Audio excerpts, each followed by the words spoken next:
Var.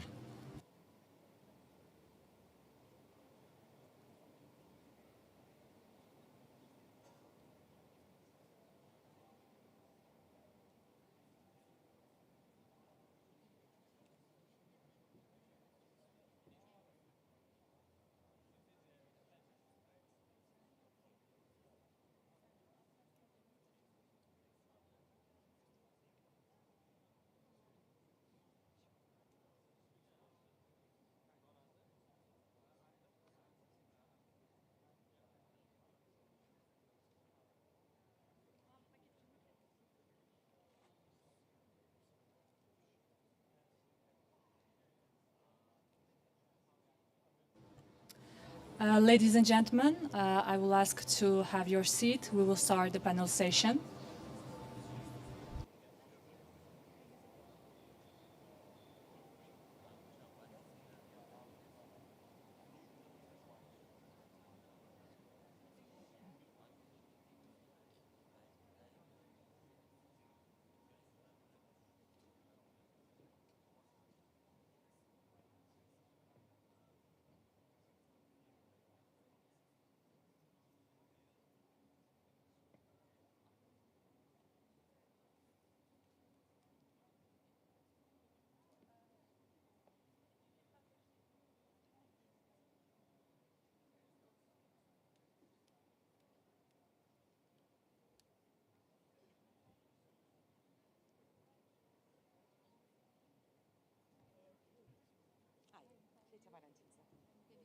Nice to meet you. Hello. So I guess we can start. So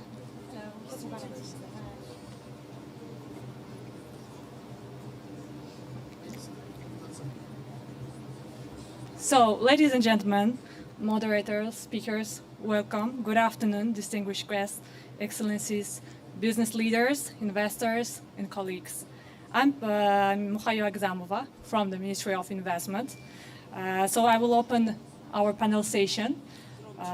Welcome to this important discussion on the EU Central Asia Strategic Partnership for Investment, Trade, and Sustainable Infrastructure Development. It is a privilege to moderate this conversation at the moment, when the relationship between Europe and Central Asia is entering a new phase of strategic significance. Across the world, government and business are rethinking supply chain, seeking new trade routes, accelerating the energy transition, and investing in sustainable infrastructure. Central Asia is no longer viewed simply as a region connecting East and West. It is increasingly becoming a strategic partner in shaping the future of global commerce, energy, security, and economy resilience. The European Union has demonstrated a growing commitment to strengthening its engagement with Central Asia through initiatives focused on connectivity, investment, sustainability, regional cooperation. At the same time, countries across Central Asia are implementing reforms, modernizing economy, and creating new opportunities for international investors. We are fortunate to be joined by an outstanding group of leaders representing government, international institutions, development finance organizations, the private sector, and policy experts. Let's get down to business. So let me introduce, first of all, our first keynote speaker, Her Excellency Kolinda Grabar-Kitarovic, the former President of the Republic of Croatia. Please join me, Ms. Kolinda.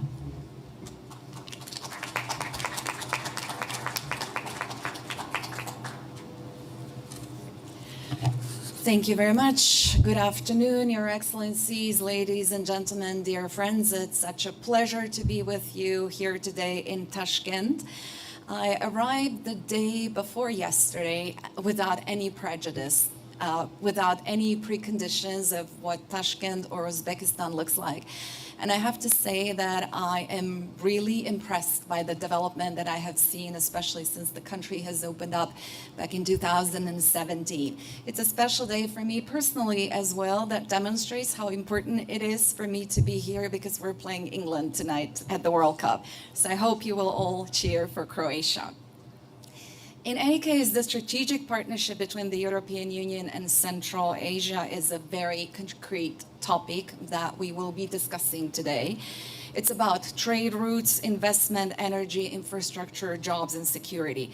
And it is also about how countries protect their sovereignty and create more choices for themselves in a world that has become more fragmented and less predictable. For many years, Central Asia was often described from the outside as a bridge between Europe and Asia. That description is not wrong, but it is incomplete. Central Asia is not only a transit space. It is a region of growing political weight, economic potential, young populations, natural resources, energy opportunities, and strategic importance. Europe has also changed. The war in Ukraine, the disruption of supply chains, energy shocks, and geopolitical competition have reminded us that dependence can become vulnerability. Europe is now looking for more resilient supply chains, more reliable energy partnerships, and more secure trade routes. This gives the EU-Central Asia relationship a new relevance. The question is how to make it truly strategic. In my view, three elements are essential: political trust, economic complementarity, and shared security interests. Political trust is the foundation. Projects require long-term commitment. Investors need predictability. Governments need confidence that agreements will be respected. Citizens need to see that cooperation brings tangible benefits. Trust cannot be built only through declarations. It is built through delivery. Economic complementarity is also clear. Europe needs diversified supply chains, access to critical raw materials, clean energy partnerships, and secure connectivity with Asia. Central Asia needs investment, technology, market access, financing, skills, and infrastructure that supports long-term development. This is mutual interest. Europe should not come to Central Asia with lectures. It should come with serious proposals, high standards, and the readiness to invest. Central Asian countries, in turn, can position themselves as indispensable partners if they create stable regulatory frameworks, protect investors, fight corruption, improve regional connectivity, and prepare projects that are bankable. One of the main challenges today is not the lack of ideas, it is implementation. There are many strategies, corridors, and investment plans, but investors ask real questions, and those questions are not bureaucratic details. They determine whether investment arrives or stays away. Connectivity is at the center of this partnership. The Trans-Caspian route, better logistic links, modernized railways, ports, border crossings, digital infrastructure, and energy connections can change the economic geography between Europe and Asia. But connectivity should not mean only faster transit from one side of the continent to the other. It should create value inside Central Asia. It should support local businesses, develop skills, create jobs, strengthen regional cooperation, and help countries move up the value chain. The same applies to energy. Central Asia has great potential in solar, wind, hydropower, and energy storage. It also has important resources for the energy transition, but potential does not automatically become investment. For renewable energy projects to succeed, governments need stability and reliability.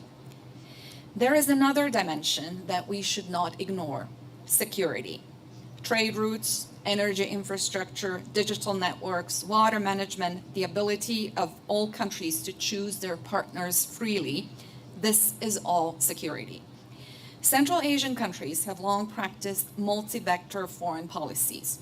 That is understandable. In today's world, no country wants to be dependent on only one market or route or supplier or one political center. The European Union should respect that. The EU should not ask Central Asia to choose sides. It should help Central Asia to have more choices. That is also where countries that are not great powers have an important role. I come from Croatia, as I have said, a country that understands the value of connectivity, sovereignty, and strategic choice. We know that geography matters, but we also know that geography is not destiny. Countries are as relevant as they make themselves through leadership, resilience, alliances, and the courage to act. Medium-sized and emerging economies can shape the international system in very practical ways. They understand that resilience is not created by domination, but by diversification. For the European Union, Central Asia is a test of whether Europe can be more geopolitical and more practical at the same time. It is not enough to speak about strategic autonomy or resilience. Europe must show that it can mobilize capital, coordinate institutions, work with the private sector, and deliver projects beyond its borders. For Central Asia, this is an opportunity to strengthen sovereignty through connectivity, to attract higher quality investment, and to turn geography into economic advantage. For both sides, the priority should be clear: fewer abstract declarations and more concrete projects. So let me conclude with one point. A strategic partnership is not built by signing one document or holding one summit. It is built when political will becomes investment, when investment becomes infrastructure, and when infrastructure improves people's lives. The EU Central Asia Partnership has reached a moment of real possibility. If we can combine trust, practical investment, and respect for each other's strategic interests, this partnership can become one of the important pillars of a more resilient connection between Europe and Asia. Thank you.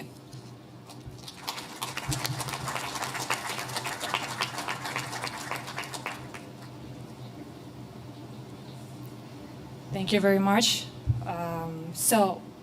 Let me introduce His Excellency Edward Stiprice, EU Special Representative for Central Asia.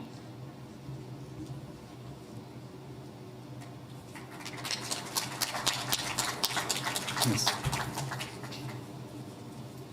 Madam President, Excellencies, distinguished guests, ladies and gentlemen, it's a pleasure to be back in Tashkent and to participate in this year's Tashkent International Investment Forum.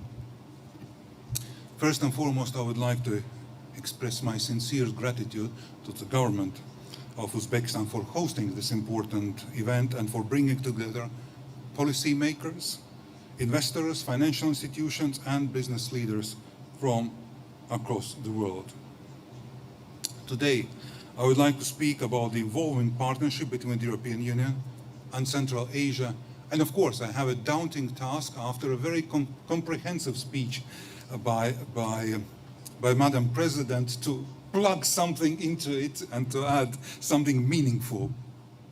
We believe that investment, connectivity, and sustainable infrastructure are central to our shared vision for prosperity and stability. The relationship between the European Union and Central Asia has entered a new phase. The year 2025 marked an historic milestone for the first EU Central Asia Summit in Samarkand, which elevated our relationship to a strategic partnership, reflecting the growing political, economic, and geopolitical importance of our cooperation. Since then, we have seen tangible progress. We are witnessing growing interest across the region in developing closer and more structured relations with the European Union, and similar growing interest from the EU member states. The EU is Central Asia's second trade and investment partner, and our relationship presents opportunities for further diversification and deepening of our trade and investment relations. And our relations are anchored in a number of cooperation aspects. Our enhanced partnership and cooperation agreements as bilateral legal frameworks, the common work to improve the business environment and remove the trade barriers, the possibilities for 3 Central Asian countries under the EU's generalized scheme of preferences, as well as the support of the accession of Uzbekistan and Turkmenistan to the World Trade Organization. So, ladies and gentlemen, the European Union's engagement in Central Asia is founded on partnership, respect, and shared interests. We seek cooperation that delivers tangible benefits for citizens and businesses. We seek investments that create sustainable growth, and we seek connectivity that strengthens resilience, prosperity, and stability across our common neighborhood. The transformation we are witnessing in Central Asia today creates unprecedented opportunities for cooperation. The European Union stands ready to continue working with all partners in the region to realize this potential. Together we can build stronger links between the European Union and Central Asia, unlock new opportunities for trade and investment, and work to a more prosperous and connected future for our citizens. Thank you very much. Katar Ahmad.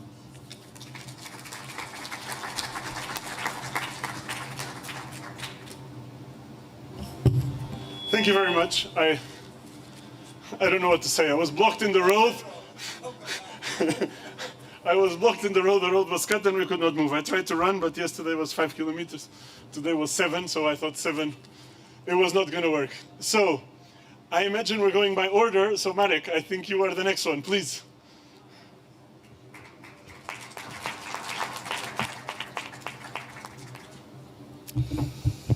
Madam President, dear Mr. Moderator, welcome.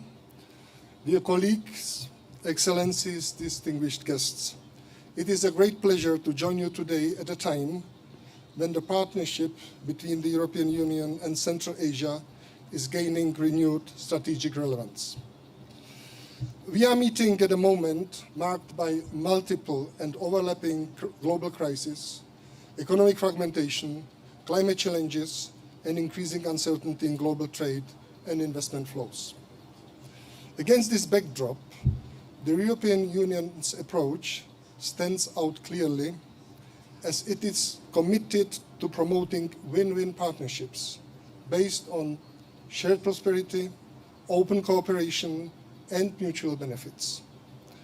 Under the Team Europe umbrella, and you see we are here together with our special envoy for Central Asia, Edward Stiprice. Under the Team Europe umbrella, the European Investment Bank, the bank owned by the 27 member states, and the lending arm of the European Union plays a key role in translating these ambitions into tangible outcomes. Central Asia matters now more than ever. As supply chains shift, new trade corridors emerge, investment in sustainable and resilient infrastructure is becoming a clear priority. The region is no longer just a bridge between continents. It is a strategic partner in strengthening connectivity, energy security, and economic resilience. For the European Union and the European Investment Bank, strengthening engagement with Central Asia is a political and economic objective. The inauguration this evening of the European Investment Bank's regional representation in Central Asia, here in Tashkent, marks an important milestone, bringing us closer to our partners, to our clients, and reinforcing our long-term engagement in the region.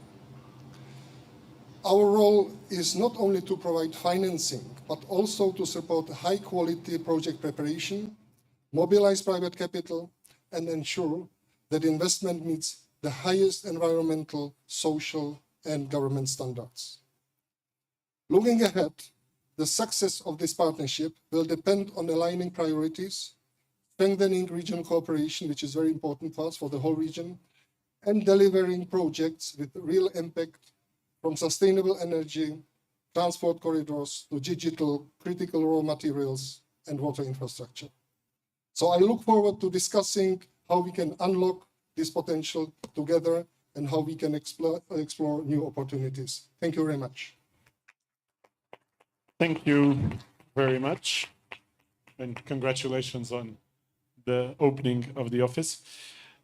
Not yet a member of the European Union, but hopefully on its path to becoming a member of the European Union until the end of this decade, we have with us His Excellency Nenad Popovic, the Minister of International Economic Cooperation of the Republic of Serbia.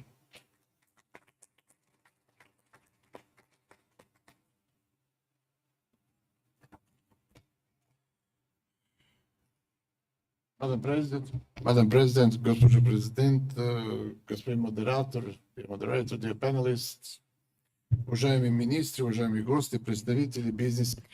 Dear guests, the representatives of the business organizations, it's my great honor to represent the Republic of Serbia in our session on the strategic planning, EU Central Asia Partnership for Investment, Trade and Sustainable Infrastructure Development. Today's panel is held at the moment when the global economy faces with the major challenges, but also opens up opportunities for the connectivity among the regions, also diversification of the supply chains, and also building a more sustainable, modern economic future. I can also speak about Serbia a bit, our experience. It shows that the economic development brings the best results when there is openness in terms of the connectivity and cooperation. Thanks to the stable macroeconomic environment, infrastructural investment, and the political openness, Serbia today became one of the most attractive economy in Southeast Europe. And in the last 10 years, the size of the economy and GDP doubled. Now it is 80 billion euro. The export increased up to 30 billion, and 20 billion is exported to the EU countries. Currently, we have very big infrastructural projects and an investment cycle in terms of the innovational infrastructure. Almost 25 billion euro are being invested or at the stage of the preparation for the implementation, including digital infrastructure. Moreover, the investment to the railway, motorway, energy, digital sector, utilities, this is also a factor to the economic growth. Also, we need to mention that this not happen in one day, because the government of Serbia, the president, Aleksandar Vučić, led the process and set the task to become the best economy at the Balkan region. And of course, this is not possible without the real support and cooperation with all of the countries. On our part, if I can share the experience, Serbia cooperates with all of the economies, and our biggest partners are EU, the US, China, Russia, Turkey, UAE, and we actually attract investment from all of the major partners, and almost 70% of all investment in the Balkan region come to Serbia and 30% to the rest of the countries. Serbia strongly supports the cooperation with EU, with Central Asia countries as well, and the agreement on the enhanced partnership and cooperation was signed recently. For us, the Central Asia, Eurasia countries are no longer only close political friends and partners, but already very important economy-related partners in all of the sectors of economy. Any sensible investor and business person would consider such a market with about 80 million people, with the GDP growing at the pace of 5%, which is 2 times higher the world average or 5 times higher than the European average speed, more than 500 million USD. This is not something far. Actually, this is very attractive to all of the investors. And what we see currently in Tashkent actually demonstrates the capacity available in Uzbekistan and in the region of Central Asia, which is an interest to the global community willing to be a part of the investment.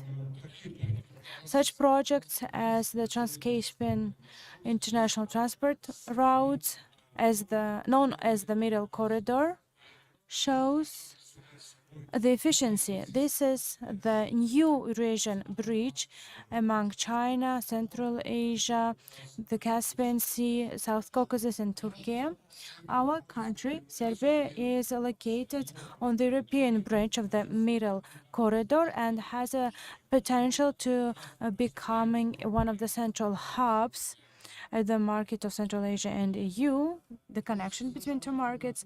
We also need to note that this year, if we look at this corridor connecting to Central Asia, we are introducing high-speed railway to Belgrade, Budapest, Hungary, 350 kilometers.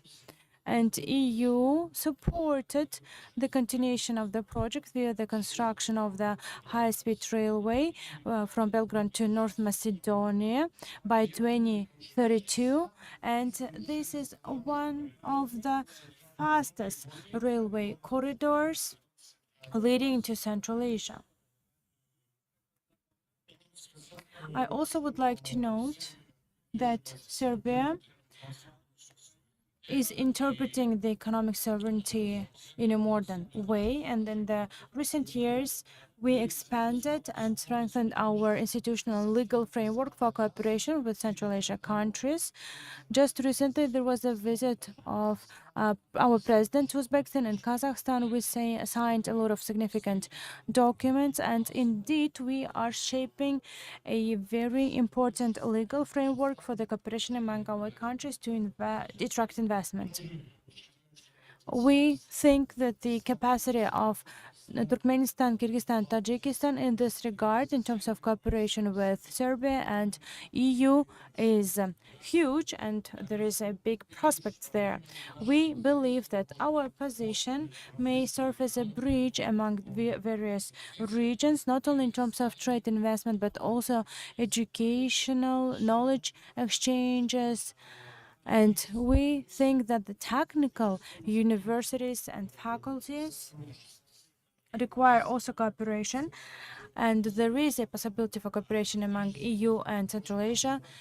Technical universities, this is quite important for the further development in terms of the AI and robotics. Thank you.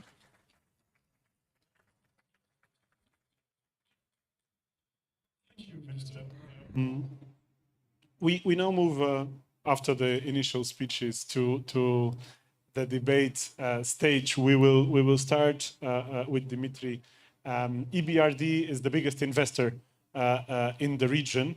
We like to also see you as part of Team Europe, not Team EU, but Team Europe, the wider Team Europe here in the region. You've been investing a lot in the private sector. You've been a lot investing in the green transition. You've been investing into the infrastructure modernization.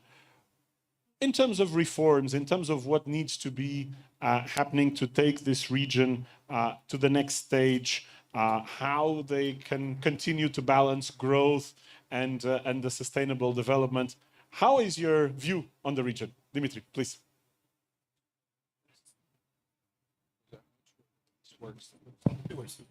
Okay. Okay. You can hear me, right? Well, very nice to see you all, you know, and each time I come to this city, it's new, you know, and it keeps developing, you know, which is very important. But indeed, the EBRD is one of the key financiers, where Regional Multilateral Development Bank, which is based in London. This region is clearly one of the important regions where we work both in the public and private sectors. Very briefly about our footprint in the region. Cumulatively, we have funded close to 23 billion euros of projects, and 30% of these projects in Central Asia are in the private sector. Last year, we did close to $2 billion of the business investment in the Central Asia, of which close to $900 million in Uzbekistan. And again, the cumulative business investment in Uzbekistan is close to 6 billion euros, and 30% of this investment is in the private sector. This is a very dynamic region. You know, if you look at the Central Asia real growth rate in 2025, it was close to 7%, which is twice higher than the average growth rate for the entire regional operations of the EBRD, and this year we expect close to 6%, which again, you know, is quite high despite the global geopolitical fragmentation and many other challenges and the headwinds, you know, that this region is developing. Now, as far as your question is concerned, look, what needs to be done? Reforms, yes, reforms, but also the process of the state building, you know, which means that many reforms, they need to be implemented in parallel to each other. It's like when you launch a rocket, right? I mean, you have to reach a certain escape velocity to be able to escape the gravitational pull of the Earth in this case. You know, the same goes for the state building process. You basically have to move fast in various directions to reach the escape velocity. Those reforms are what I mean, the sine qua non, the starting foundational condition is, of course, the macroeconomic stability, because this is what the investors look at. They look at the fiscal monetary interaction, they look at the inflation, at the exchange rate regimes, because these all interferes with the project economics. They look at the regulatory predictability, at the rule of law, they look at the infrastructure of connectivity, in this case, regional connectivity also, you know, because these are very important region of 80+ million people and 640, if I'm not mistaken, billion dollars of the combined GDP. So the regional connectivity is very important. Then there is an effort to develop the middle corridor. So we're talking about the inter-regional connectivity, and this is not about the road connection only. It's also about the digital connection. And the private sector, you know, because at the end of the day, if you look at the GDP, what is the GDP, right? It's a sum of the value added by the individual firms, by guys, you know, who wake up in the morning, roll up sleeves, you know, and develop their business. And that's how the GDP is formed. So at the end of the day, you know, this guy, you know, who develops the business is at the core of the value addition and the value formation in the economy. And last but not least, the financial sector and the capital markets, you know, and that's why, you know, many things that we do in the EBRD is through the commercial sector, through the banking sector. Now, your second question was about the trade-off between the economic development and the green transition. Look, everything that we do in the EBRD is Paris Agreement aligned, and 50+ % of what we do is proactively green. Why? Because this makes sense. Commercially, it makes sense. A couple of weeks ago, we adopted the new green strategy, the so-called GET strategy, Green Economy Transition Strategy, 2026-2030. And if you look at it, you know, I mean, we're deploying millions and millions, you know, of money towards the green financing. We single out 6 systems. There is transport, there is energy, there is industrial decarbonization, there is financial sector, there is agri-food. And in all these systems, in all these sectors, you know, we implement the projects predominantly in the private sector, because 3/4 of what we do is in the private sector, but also in the public sector. Why? Because it makes sense. If you look at the learning curves in the renewable sector, wind, solar, I mean, these are very steep upward looking learning curves. The same goes for the green hydrogen, the same goes for the battery storage systems. If you look at the annual business investment of the EBRD, you know, 17-18 billion euros. If you look at the private capital that the EBRD mobilizes on the annual basis, it's close to 27-30 billion euros. So very significant mobilization rate.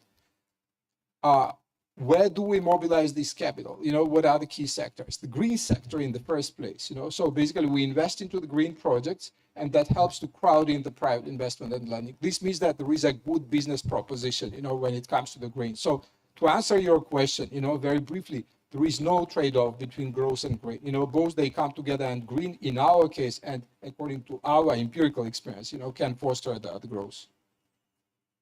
Thank you. Thank you very much, Dimitri. We are going to continue with multilateral organizations, and we have Pelin Atamer from OECD with us. The OECD brings this policy expertise, helps create the government infrastructure, help create the right path for these reforms to happen. You are also head of SIPA, the Sustainable Infrastructure Program in Asia, something which is very relevant for these countries, and they nurture. Probably we don't know enough about it back in Europe. In terms of the biggest policy barriers preventing this sustainable infrastructure from moving to implementation, we see a lot of projects, we see a lot of roads, a lot of trains. What are the biggest challenges moving forward for the region, and how the OECD can help and partner with these countries? Please. Thank you very much for this question. Before jumping into the challenges that are faced, I'd like to give a little bit of context for our work and where my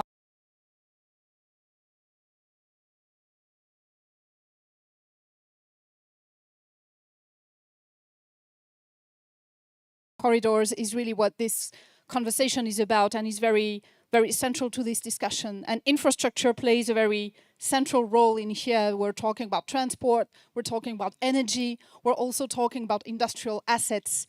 And that also includes the integration of new technology, new know-how to build those corridors and supply chains. And one important thing to consider when talking about infrastructure is that the investment decisions that are made today into infrastructure are going to shape outcomes for decades.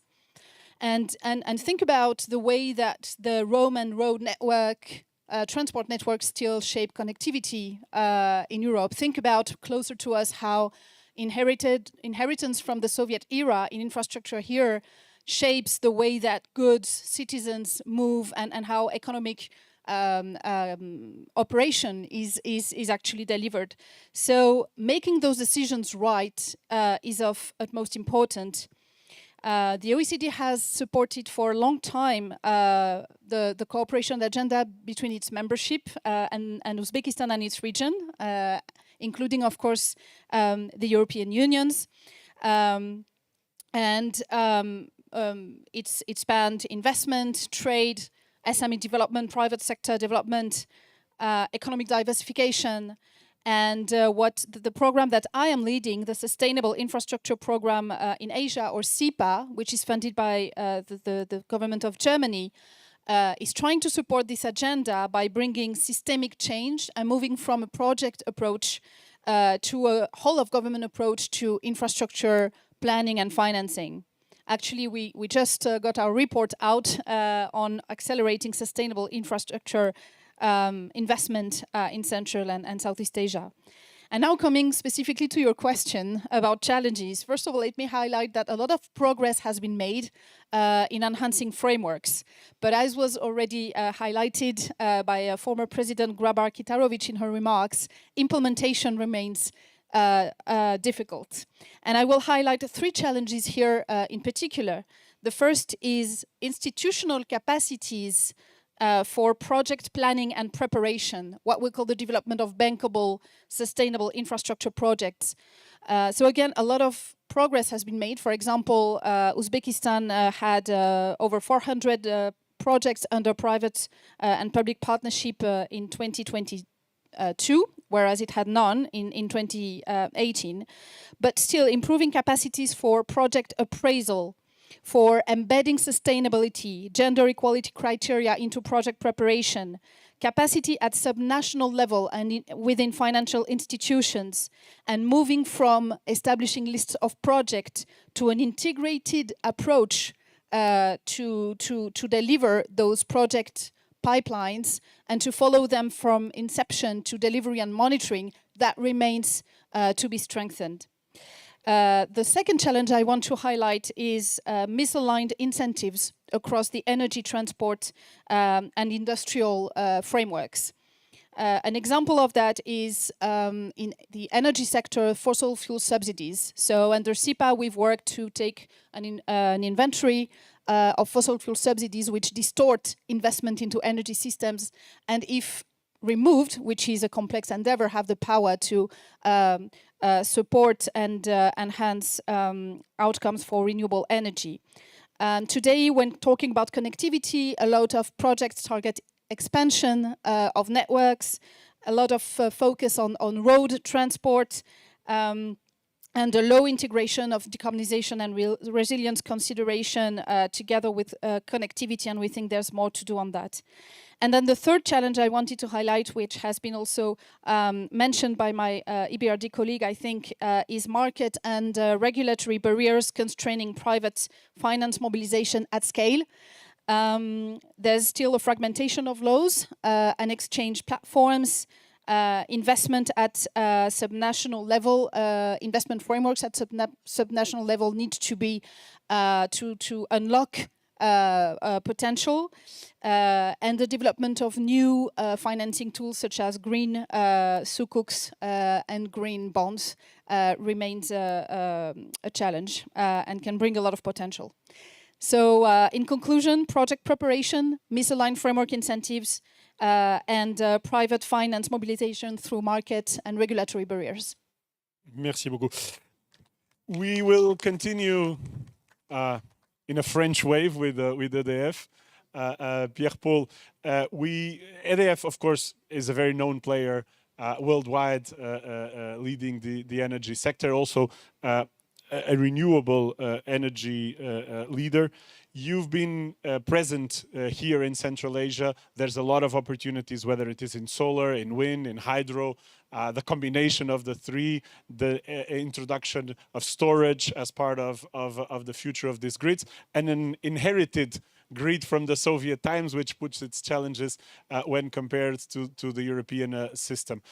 What do you think are the big opportunities for European companies, for European energy players, also when they have to face the likes of Mazda, the likes of Aqua Power, so also in the worldwide scale of everyone looking at, and the Chinese, of course, what are the advantages for European companies and how we can make a difference in this market? Okay. Thank you very much. First of all, I apologize for being late. I was a little bit stuck in the traffic, and I'm really sorry for that.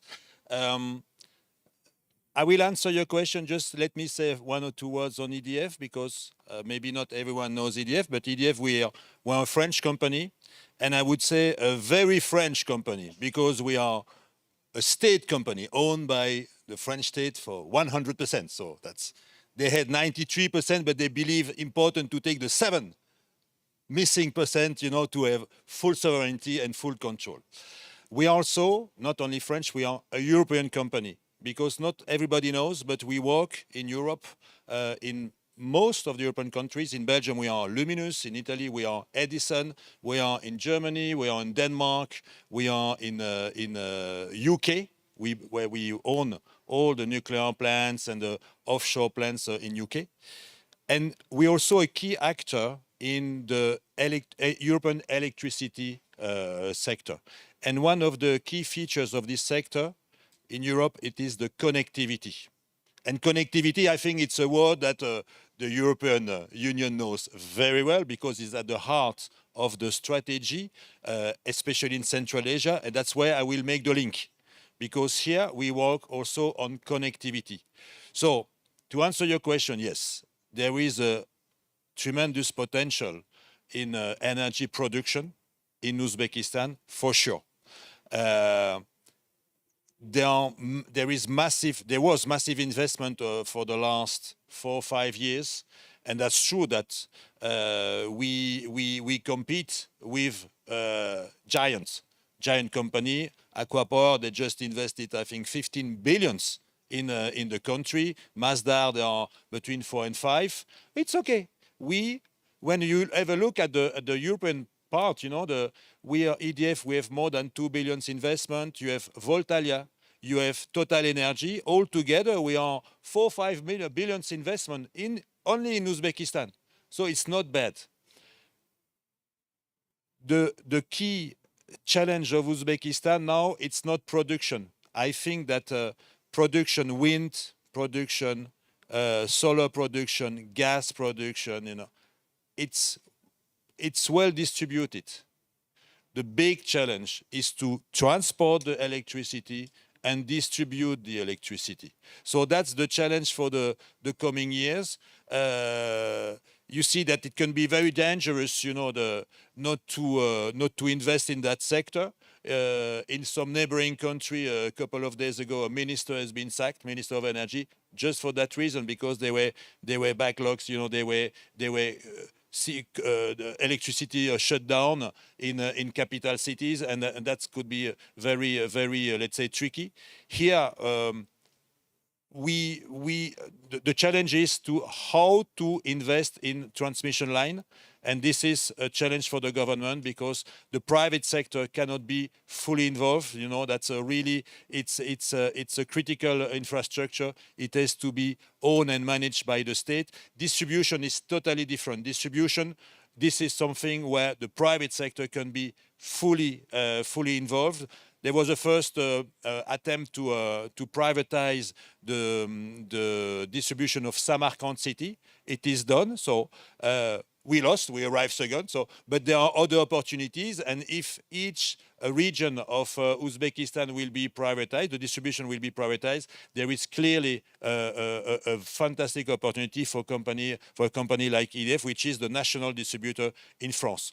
Just I finished with one word. We are part of Team Europe.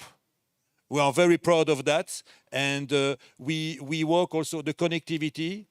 We bring another type of connectivity. That's maybe the energetic corridors. There are the transport corridors, the digital corridors, but here in Uzbekistan, it's the energy corridors are quite important. There is a big initiative from Uzbekistan, Kazakhstan to export through a cable, the Caspian cable, to Azerbaijan.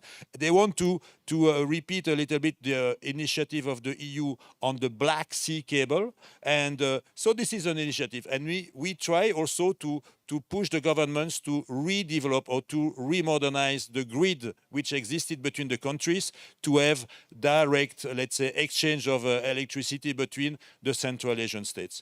I will stop here, but I'm happy to continue. We will go back to energy, but we need to go to financial markets and financial institutions for a second. We have the director head of representative office for Commerzbank, one of the largest banks in Europe, here in the region. On the financial sector, European banks are present. We heard, of course, the multilaterals being the EIB and the EBRD, but there is also a significant opportunity for the private sector, for the private banks, and Commerzbank is a good example of that. Please.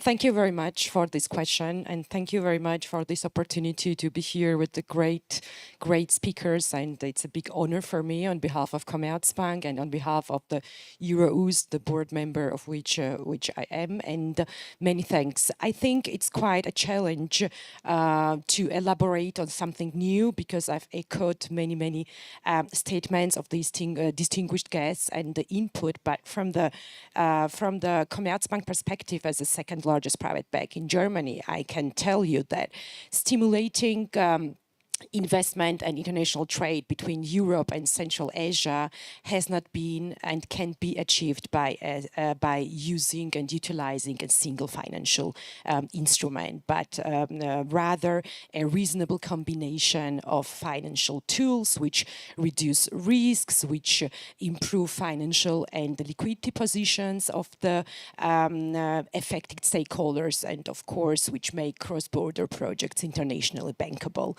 Of course, one of the effective, and those effective financial instruments are normally very much grouped into interconnected pillars. What I'm trying to say is that we as a Commerzbank think that international trade finance and the products stemmed from it has been a great foundation to mitigate the payment risk between the emerging markets players and the Western European countries. I think that the majority of the public here have heard about the letters of credits, bank import-export bank guarantees, and supply chain finance products. And those products definitely mitigate and reduce non-payment risks, mitigate late payment risks, and of course, reduce the incomplete payment risks. At the first glance, people think that letter of credit is something very complex structurally, and it's not easy to understand. But in fact, it's quite straightforward product. Instead of the buyer sitting in Central Asia paying directly upfront toward the exporter based in Europe, in European Union. A bank, a buyer's bank or a confirming bank like Commerzbank steps in as a guarantor and guarantees the payment. If the exporter, I mean the seller, be it consumer goods, be it machinery, equipment, etc. in Europe, meets the particular contractual conditions. And those conditions mainly refer to the terms and conditions of delivery and shipment. I very much hope I was not very complex in this explanation, but I can tell you that the trust in international trade finance and financial products paved the way for emerging markets like Uzbekistan and Central Asia to more advanced contractual, I would say, relationships. Thank you. Thank you very much. And for those who export and import and do business in these countries, they know the important role that Commerzbank plays as a guarantor in many of these transactions. Let's talk politics now for a second. We sometimes avoid the more hard topics in events like this, but I think, and especially having this panel here today and some of the active politicians, former politicians, I want to bring that discussion. Europe has really prioritized Central Asia in these last few years. The Samarkand summit, having the leadership of the European Union together with the leadership of Central Asia, is a changing point or a landmark in this relation. President, let me ask you. You were involved. You were a foreign minister. You were involved in diplomacy for a long time. You've seen different Europe interacting with different regions. How do you see our role here in this particular region? And also, how do you see our role versus the other big powers that act in the region? Whether the ones that historically have had a presence in this part of the world, and also the ones that are emerging as biggest trade partners. And so that we know that are not avoiding the words, Russia and China. And so what is Europe's place and how is our best approach? And also how do we communicate back home to our audiences and to the business communities and the people back in the European Union about the importance of having very deep relations with the Central Asian countries? Please. Thank you. I'll try to look at you at the same time and use this mic. Yeah, that is a very important question because in today's geopolitical world of shifting landscapes, thank you. Yeah.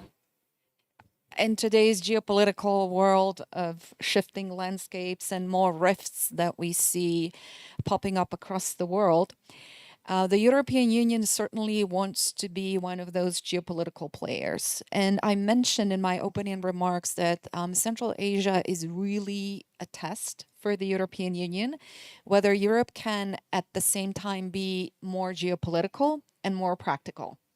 because we have instruments such as Global Gateway Financial Package that was announced precisely at the summit here. And there are modes for cooperation, but what we have all concluded here today that we need to move into implementation. You've mentioned Russia, you've mentioned China. This region has been leading a multi-vector foreign and economic policy, and this is something that the European Union has to understand. However, the understanding has to be mutual. Just as in interpersonal relations, trust is the foundation of a relationship. And for that, you use your emotional intelligence, your interpersonal intelligence. And in these relations between countries and between regions, you have to use strategic empathy, just like you use empathy between people in order to be able to understand them. So I hope that Central Asia also understands Europe's concerns about Belt and Road and some other initiatives. And in order to bridge that, we obviously have to talk more. Talk about mutual interest, talk about strategic interests, and the way that we're going to achieve them. Now, for Central Asia to really seize that opportunity to build a specific relationship with the European Union and to profit from it in terms of very specific projects, obviously, there needs to be also connections within the region, which I think is very important to connect Central Asia internally, which will make it stronger externally. And that means modern infrastructure across the region, reliable energy systems that connect Europe and Asia, efficient borders, predictable regulations, predictable procurement policies, stronger rule of law, and, as I said, regional cooperation. And I think that through that mutual trust, which is proven in practice, through that stability, reliability, and transparency, we will see a lot more specific cooperation to come. And the EU will play a much bigger role than it plays here. And for that, just in conclusion, as I said already in my opening remarks, but I will repeat it, the EU should not look at Central Asia just as a transit region, but as a strategic region in itself. Thank you. Thank you so much, Madam President. Edward, you know this region very well. You've lived here. You now have this very important position as a special representative of the EU for Central Asia. And I know a lot of what happened in Samarkand was the work that you did and the big push that you've done in Brussels. I feel, and it's not a confidential conversation, so I can share it. Well, when President Costa, my compatriot, took over as President of the Council, one of the things he wanted to talk about, because of our experience, was exactly Central Asia. For Portugal, we come from an experience of sea. Central Asia was something we read in the books of some of the guys we sent to try to go by land to China, right? So it was, as the President just said, a point of passage. But for many European countries, it's countries that have been much more linked to historically to Central Asia. But the appetite is there. The appetite for this strategical partnership. And having established Euronews here, having established Euronews in Astana, we see how other countries in the region are reaching out. This region feels the importance of Europe as this third pillar. The same way, of course, they also value the relation with the United States. Are we fully invested in this partnership? Are we ready to deliver on the European side? Do you feel that we are mobilizing the resources? And what can we push as the next generation? And another question that I want to leave with you so that you can share some of your reflections.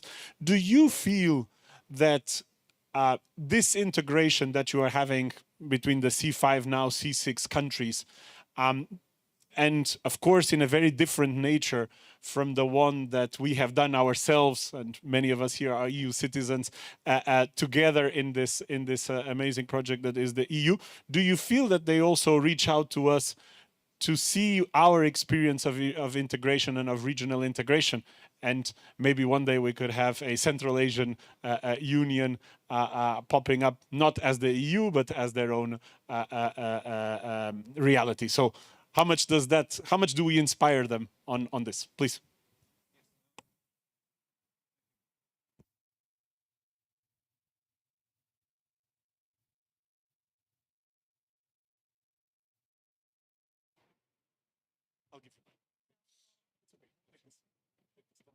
Oh, no. Okay, yeah, because it's... no? No. Oh, yes, it works. Thank you. Yeah. It's easier to work with geopolitics than... You know, you reminded me about the one historic fact that in fact that it was Portugal that actually brought the demise of the Silk Road by opening road to the east around Africa. So and controlling the state of Hormuz for 150 years, just so that people don't forget about it. Indeed, indeed. So I would say starting with our strategic view towards the Central Asia, in a way, it's dictated by two Gs. I mean, geology and geography. And geology, I mean, we're speaking about the potential of the Central Asia to become another important source of what we call the critical raw materials. Also, in terms of energy, Kazakhstan already is the largest supplier of crude oil to the European Union, especially during last few months, for obvious reasons. Also, when we speak about the potential of developing renewable energy here and actually exporting that energy, yes, what was already mentioned by other speakers about laying those cables, also benefiting from the difference in the time zones, which means that you can provide this additional electricity to Europe at the time when the, I mean, production in our time zone is not the optimal one. We are also speaking about those critical materials that we need in order to complete or to carry on still our both the digital transition and the green transition.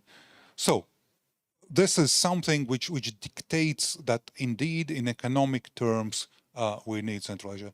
And of course, I mean, we need whatever we are going to produce here. And our approach and our idea is that we are not, I mean, it makes very little sense economically just to get out the raw materials out of Central Asia. No, we need to produce here. We need to invest in those, in transformation of those raw materials into more or less finished goods and then get them to the world market, including to Europe. But for that, we need physical connectivity. This is something which is extremely important. And of course, when we look to Central Asia, it's of course, it's connectivity to Central Asia and also across Central Asia, and not only to China. We probably sometimes we are forgetting that Central Asia is central to our Eurasian landmass. And actually it has also privileged access to South Asia, which for the moment, for geopolitical or security reasons, is not working. But there is enormous potential also there.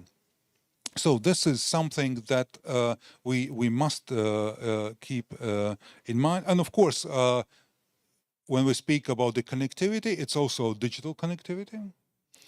We are speaking about developing helping countries of the region to develop sort of their own sovereign systems, secure systems, including providing, for example, our expertise in establishing those satellite internet connections, which would be owned by the countries of the region.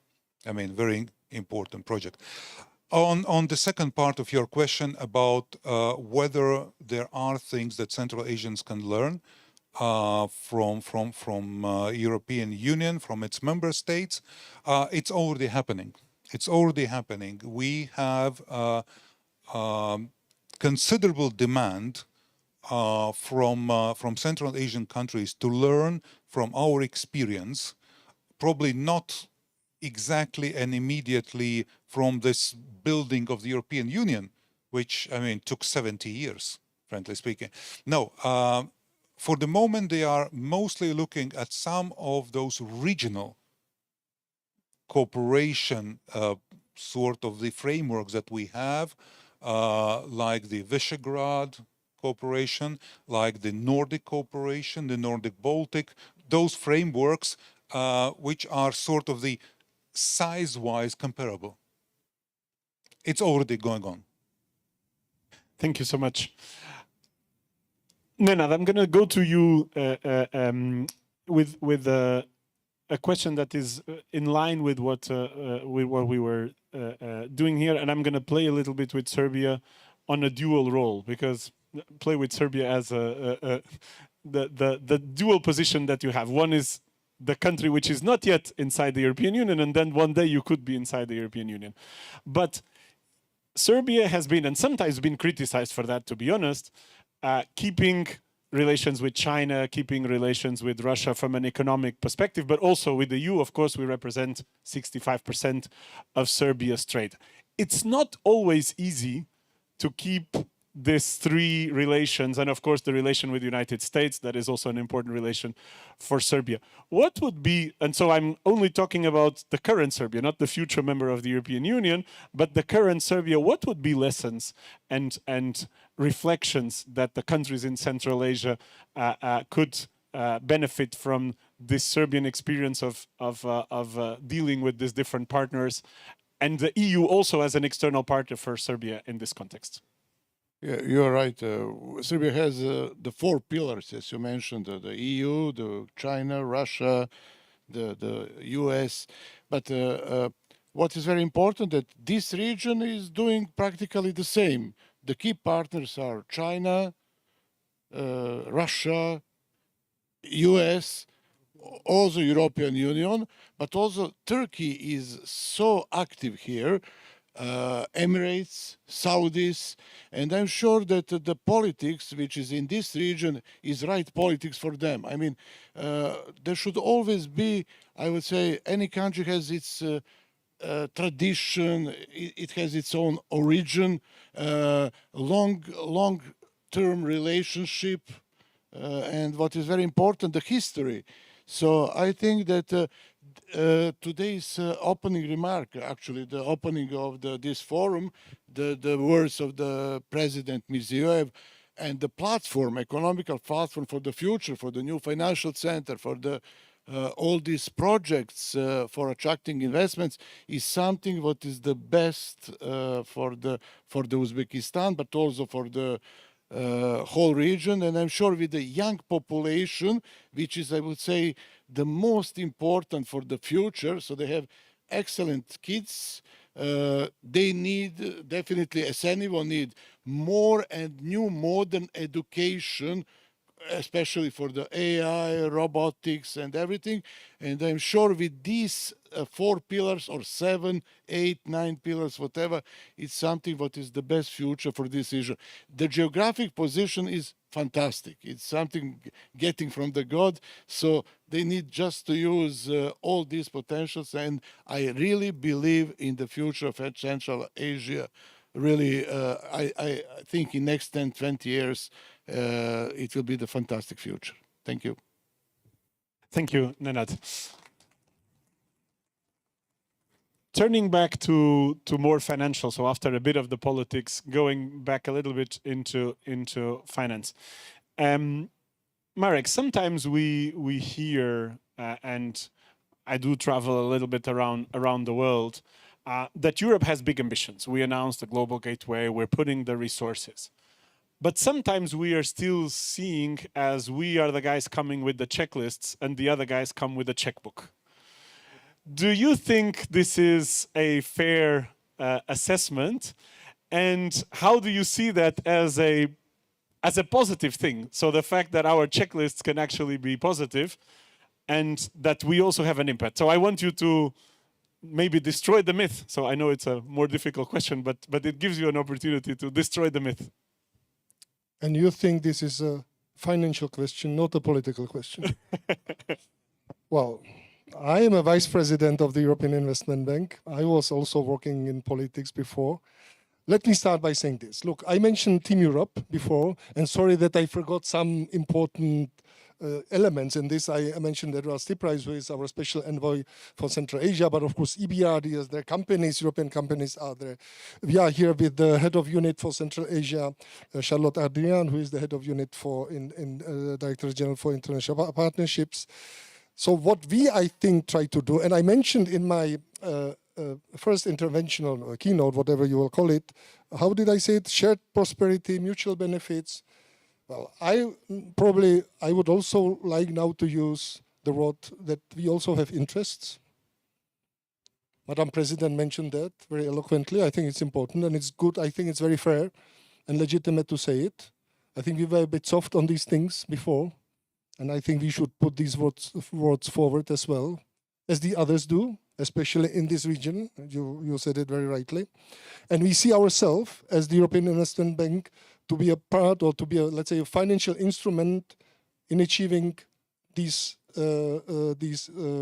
objectives, or to, our interests as well. And I think it's possible to find, and what we also don't want to do, but I think I'm still, let's say, at the level of political comments, which is not exactly my area, but we certainly do not want to do, to impose ourselves, our values. So we I think, try to find a common denominator between us and the region. And I think there are plenty of opportunities, and many of them have been mentioned. Connectivity, transport, energy, water management, digitalization, critical raw materials. So I think there are areas, and I think if we approach it in a pragmatic way, we are a bank, and we are a supervised bank, which is among the multilateral development banks a unique thing. No one else has a supervision like we do. So we have to behave as a bank, but at the same time, we really want to, let's say, follow the objectives given to us by our member states. We are owned by the 27 member states, and these are then operationalized, if I may say, or use this word, by the European Commission. So we work very closely with the Commission. We use their mandates, we use their guarantees, but the objective is, as I say, to defend our interest, and this is what we see ourselves also to be for. And the interest also for us is to try to develop this region, and I think it's impressive to see. I just yesterday, sorry that I did only yesterday on the plane, as many of us, I read something which is called Article 4, IMF Assessment, International Monetary Fund Assessment on Uzbekistan, and it's impressive. It's impressive if you read it. It's really the growth-wise, fiscal policy-wise, structural reforms, but structural reforms are difficult everywhere. I know that we are not at the end. There are still many things to be done, but a lot of things have been done, and it doesn't apply only to Uzbekistan, also to some other countries, and we simply want to be there. We want to be part of this game.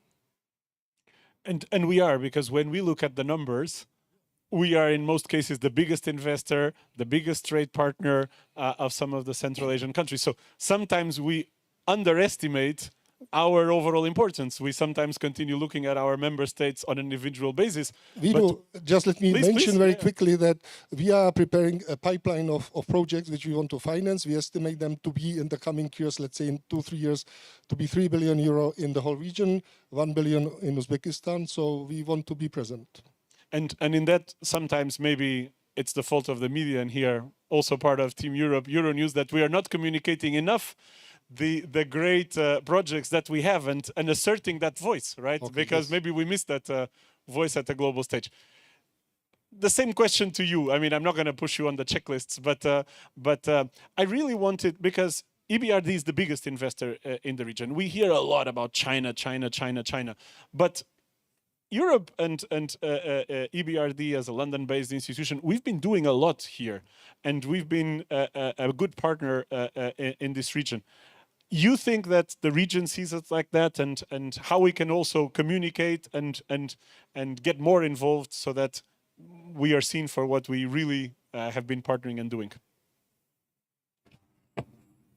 Well, I mean, look, our portfolio in Central Asia, it's quite diversified, right? If you look at what we do, I mean, we do the infrastructure, there's transport infrastructure, municipal infrastructure, including the green infrastructure, you know, and some adaptation measures when it comes to that transport infrastructure. It's corporate sector, manufacturing and services, TMT, it's real sector, and it's financial sector. You know, so basically the full gamut of the products and instruments that we deploy across our regions of operation, we do the same in Central Asia. And as I said in the beginning, you know, when I first spoke, you know, I mean, the bulk of what we do is usually in the private sector. So we try to crowd in the private investment and the private lending as much as possible, you know, because if you look at the international discussion about multilateral development institutions, and that's related to the EBRD, to the IFC, and to others, you know, I mean, it's about the multiplier of our action that the international community, that the big political formations like G7, G20, that they seek from us to deliver, right? The multiplication impact. And for that, we really need to mobilize the private capital. So we basically do the same thing in this region as we do in the Caucasus, as we do in Central Europe, as we do in the Southern and Eastern Mediterranean. We have started expanding to the Sub-Saharan Africa, you know, and we're trying to build up our value proposition there and learn in the first place, you know. So, and again, this is a very important region. A, because, you know, this is the region which grows very fast. And B, that because despite this growth, if you look at the GDPs per capita in that Central Asia, those are quite low, you know, so the region still has some way to go, you know, in terms of the economic convergence. Thank you. Great, thank you very much. Sometimes, Pierre-Paul, I wanted to go back to you, and I'm going to put the OECD is not private sector, but you understand that I'm going to try to link the three questions that follow. You have to fight internally for the attention of EDF's investments on a global scale, right? Because a euro that is invested here is not invested in France or in the UK or in other places. Do you believe, and this kind of goes for the three of you because you have to fight for those resources internally or you have programs, but anyway, you have to sell this region inside your institutions. Do you think that this region offers today one of the best risk rewards investments from a capital deployment perspective? And so what are your pitching points inside your organizations to deploy more and to invest more in the region here? Thank you for the question. First of all, let me say why EDF is in Uzbekistan, because it could be interesting also to understand the philosophy. It's in 2019, the strategic team of Uzbekistan was looking at the region and assessed that Uzbekistan was on the way of undertaking very strong reforms, economic reforms. And we still had an office in Moscow at the time, and we had a very close look at Uzbekistan. And we assessed the situation, and we decided that, yes, already 2019, that it would worth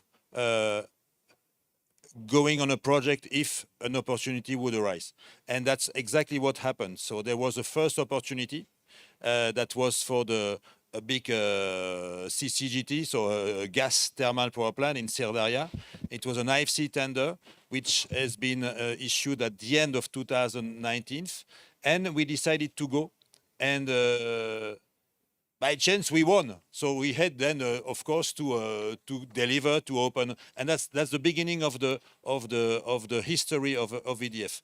Now, after that, when you enter a country, our philosophy is always to strengthen the position.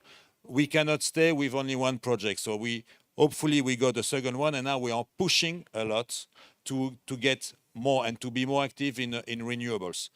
Also, and that's how we sell and we pitch the Uzbekistan in Paris. We sell not only Uzbekistan, we sell a region. We sell Central Asia. And the EDF management team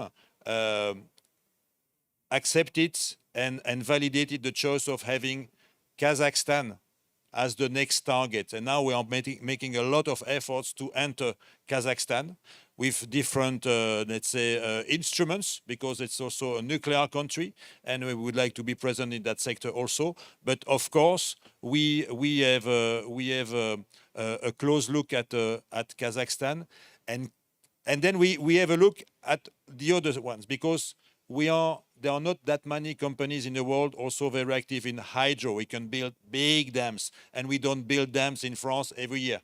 So we have a very close look at all the hydro possibilities, and they are mainly currently in Kyrgyzstan and in Kazakhstan. And so how we sell the region and Uzbekistan, it's really selling the connectivity between the countries, the market. Also, we support, we are, to be frank, I should be paid by the Ministry of Foreign Affairs of Uzbekistan, because I promote Uzbekistan everywhere I go. I say, guys, you have to come. I promote to other companies. We are very proud when we see other European companies coming in the country, because we take it as a success. We are not the only one. We want to widen this the success, and that's the way we do. And we push, and we discuss with the Uzbek authorities, negotiating the WTO agreement. We know this is a very strong priority for them. We support them, and we speak about that every time. And what we took from this negotiation is that they sell Uzbekistan as part of Central Asia as a market in the future, very soon, of 100 million people. And that's something, it's a differentiator. When you invest in Uzbekistan, you have access to the 5 Central Asian states and larger. So that's the way we pitch Uzbekistan. Thank you. Pelin, can we... So same question. Well, the OECD is not an investor. When you say about the risk reward of Central Asia, I think it's very difficult to talk about the risk reward ratio of a single region or of a country. But certainly this region presents a lot of new market opportunities. And I think that this is what investors are seeing today. There's a lot of enthusiasm around all the topics that are being discussed here over connected development, critical minerals, digitalization. I think risk reward is a good ratio to look at when looking at projects, right? And I think that the aim of this cooperation between the EU and Central Asia and what we support as the OECD is to minimize risks and to maximize rewards. Not just at project level, of course, an investor will want to have a business reward, and that's fair. But, and that was featured in the video this morning, actually, in the opening session, where investment projects were presented as drops that actually generate all these, additional benefits in terms of new knowledge, job creation, benefits in terms of new infrastructure, decreased carbon footprints of products, better health outcomes. I mean, there's a lot of, there's a massive reward to be had. And I think that, because you were talking about the checklist versus a checkbook, I think earlier I mentioned that sometimes when it comes to infrastructure decisions, you can have very good short-term choices to make or decisions to make. But when looking at the long-term ones, it's not so obvious. And more we're seeing that. I mean, the space of climate change is a very, very telling area where to see that. So, for example, under the Sustainable Infrastructure Program, we have piloted in this region the use of sustainability integrating cost and benefit analysis for projects that takes into account externalities linked to sustainability benefits, and that helps to have a new view of what the ROI of a project is. And systematically using those tools early on in project preparation can actually really help for governments to higher up their reward, but also to make projects more bankable, because more and more financiers and investors are taking into account risks that they did not take into account before, or not the way that they're now taking them into account. So yeah, I'll stop here. Thank you. Katavan, please. Yes. I can add from my side that so while talking about the risks and potentially additional risks which can be incorporated into the visions for newcomers as investors, the region has been quite sensitive when it comes to sanctions compliance regulatory framework, be it the US, be it the EU, or the UK. And the big financial, and it's about sanctions circumvention potential risks against Russia and Belarus. And this is nothing new from my side to bring this in this discussion.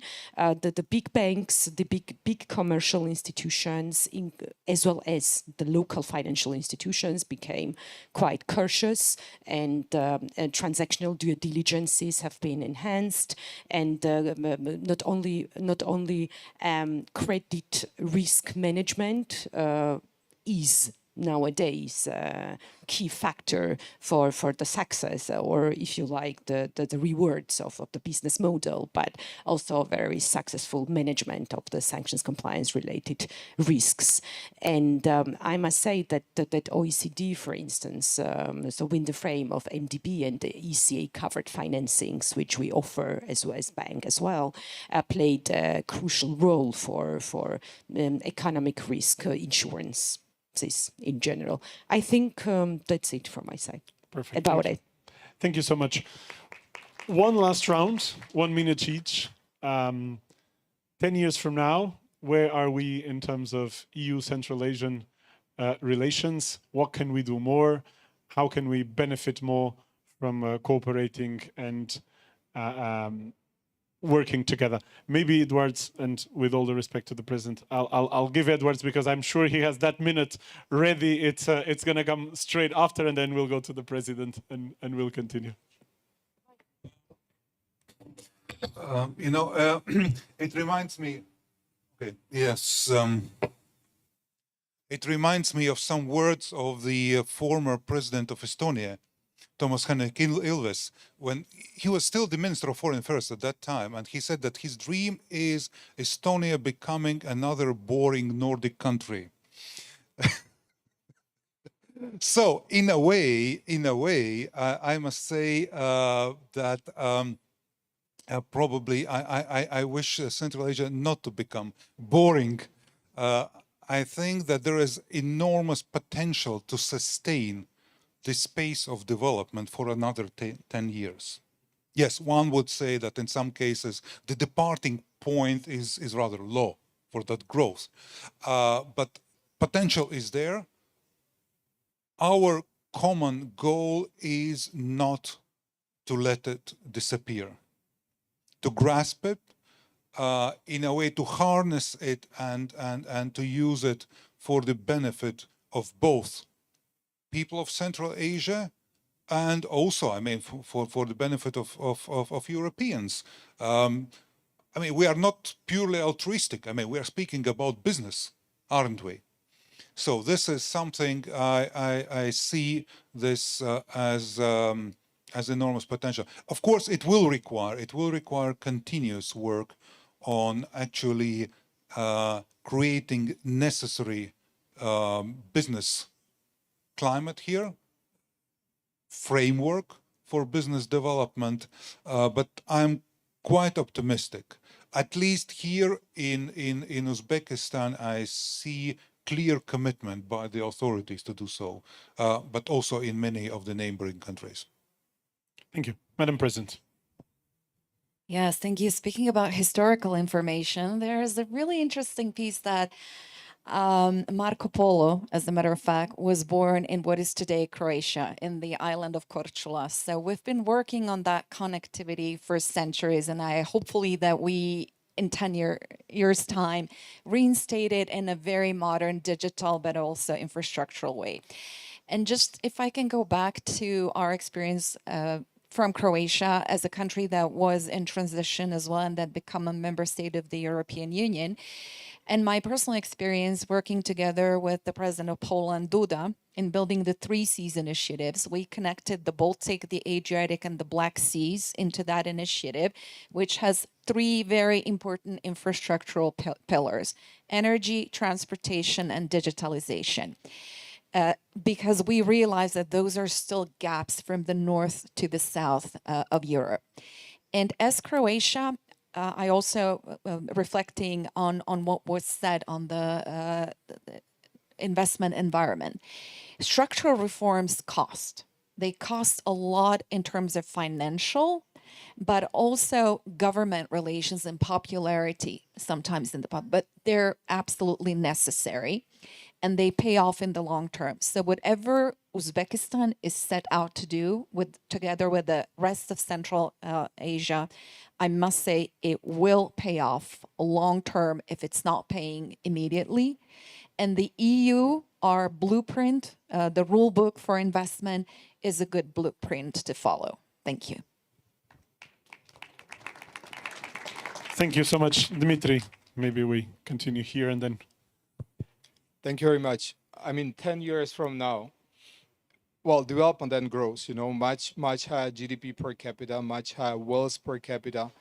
And what matters, you know, is the pipeline of investable projects. Because we're discussing that risk return, you know, I mean, we can't discuss that risk return for the entire region. The risk return, it's a project-specific notion. So the more of the investable projects you have in this region, the more we shall be able to support those projects. And if you look at this discussion about ways that the binding constraint, is that on the supply of finance or on the demand of finance? Very often it's the uptake, you know, I mean, for the finance which can be provided by the multilateral development banks, by the international capital market participants, asset managers, you know, so that the constraint is very often the uptake, the availability of the pipeline of investable projects. So, I mean, I would like to see more of those projects that we could support as the multilateral development banks to fund. Again, we don't fund 100% of it equity-wise or the lending-wise. We usually provide our seal of approval. We provide the minority equity participation, you know, and some funding, but then we try to multiply it by bringing in the private project sponsors and private lenders. Projects. Thank you. Marek, please. I visited yesterday the Islamic Civilization Center. I recommend it to everyone. I am from the Czech Republic by origin, and I must say, sorry for my ignorance, I was not aware how developed this region was hundreds of years ago. Okay, I knew about Marco Polo, about some stories, but really this was one of the centers of global civilizations. I don't know if in 10 years, but I hope soon Central Asia will be back to these times. And I hope it will be also thanks to the great cooperation with the European Union and to thanks to the investments of the European Investment Bank. Thank you. So Nenad, 10 years from now, you are inside the EU already. So you need to have that in your mindset when you respond to this question. No, but definitely I agree that the European Union should be present here more and more, and I'm sure that it's interest of the Central Asia also.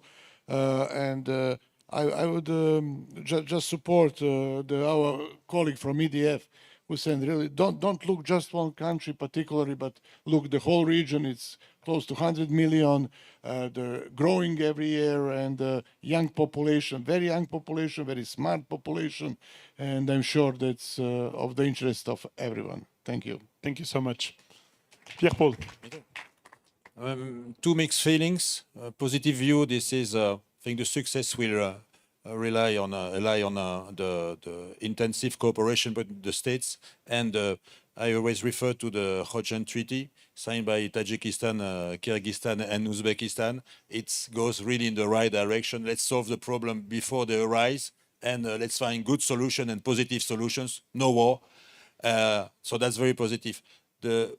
Where I'm concerned, that's the results of climate change.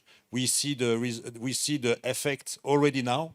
You see the heat outside, and it's on a very long period. We know that there is a hydric stress in Uzbekistan. So I hope there will be also people will realize that, and that there will be policies to, for example, on a better use of water and water efficiency policies. Thank you.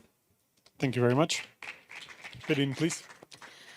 Difficult to answer as an analyst, but from where I stand, having worked for the OECD since 2014 in this region, I can tell you that in the past 10 years, things have evolved dramatically, especially from the point of view of regional cooperation in this region that has really changed the way that the EU and other OECD member countries have been cooperating. And countries of this region have more and more adhered to a number of standards and instruments of the OECD, which the EU is a great promoter. One of the most recent examples here in Uzbekistan is responsible business conduct standards. And this uptake, I'm sure, will bring a lot of very positive results for the cooperation. I'm very confident that 10 years from now, the policy dialogue and peer learning between our two regions will be richer than ever. Thank you very much. So challenging, you know, even more challenging for me rather than for you maybe to answer this question as a banker. But and after Marco Polo or after center of civilization, Islamic civilization, as a banker, I can tell you that 10 years from now, I would wish the country to finalize a privatization process of state-owned banks successfully, and but not least and local banks to soften the hard collateralization requirements. Thank you. Thank you so much. Well, at the end of the day, these EU, Central Asian and Uzbek relations are also about people, right? And it's exactly this fact that we are here, that more and more Europeans are visiting, that Central Asians are spending more time in Europe. And there is nothing that unites us more than football. And so today I have to finish. Today, first, a very good luck to Croatia and recognizing your scarf. Good luck to my Portugal. I think Uzbekistan will be rooting for our win against Congo today, but especially a very good luck for Uzbekistan's game tomorrow, that you may start your World Cup adventure with the win against Colombia. Thank you very much.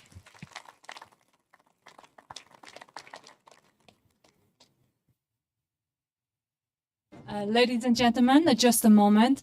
Thank you very much, dear guests. I invite you to have a family photo before going out.